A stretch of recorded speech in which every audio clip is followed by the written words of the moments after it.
ఏ సర్కారోళ్ళైనా సరే పబ్లిక్ కు పసందైన పనులు చేస్తే 10 కాలాలు సల్లగుండాలి అని దీవెనార్తలు పెడుతుంటారు. అదే అన్ని చెడగొట్టు పనులు ముంగటేసుకుంటే శాపనార్థాలు పెడుతుంటారు.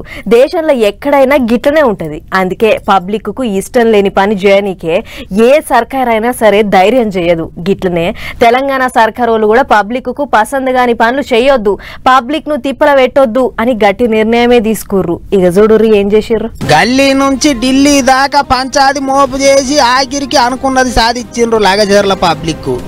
ఊరంతా వద్దు వద్దంట అన్న పనిని బలవంతాన చేస్తే సర్కారు వాళ్ళకే చెడ్డ పేరు. అందుకే మరిగా ఏమేమి ఆలోచనలు చేసుకున్నారో ఎట్టెట్ట చేసిండ్రో గాని లగచర్ల పంచాయతీకి ముగింపు అలికిండ్రు. ఫార్మా కంపెనీలు పెట్టేందుకు లగచర్లలో 580 మంది రైతుల దగ్గర నుంచి 632 ఎకరాల భూములు తీసుకోవాలని చూసిండ్రు సర్కారు వాళ్ళు. అందరికి పరిహారం ఇచ్చి పంచాయతీ లేకుండా భూములు తీసుకుందామని చూసిండ్రు గాని పబ్లిక్ తిరగబడ్డారు. కంపెనీలు వద్దు పాడొద్దు, మా భూములు మాకు కావాలని ఆఫీసర్లు పోతే ఆగమాగం చేసిండ్రు. కేసులు అయినాయి, అరెస్టులు అయినాయి, ఎగజు పార్టీ వాళ్ళు లొల్లులు చేసిండ్రు. లాగాతారు నడిచింది లడాయి. అందుకే ఇక సర్కారు వాళ్ళే వెనకకు తగ్గిండ్రు. పబ్లిక్ వద్దంటున్నా పరిశాన్ చేస్తే వెనక సిరికి మనం పరిశాన్ అవుతాం అనుకున్నారో ఎట్టనో తెలియదు గాని లగచర్ల కాడ భూములు తీసుకునే కార్యం మొత్తానికి బంద్ పెట్టుకున్నారు. అయితే లగచర్ల, అక్కింపేట, పోలేపల్లి పబ్లిక్ ఫార్మా కంపెనీలు వద్దంటున్నారు కాబట్టి అక్కడ వేరే కంపెనీలు ఏమన్నా పెట్టే యుగురం చేస్తున్నారట.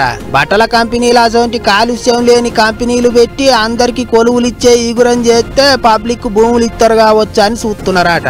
దాని కొరకు మళ్ళీ కొత్త నోటిఫికేషన్ ఎత్తారట.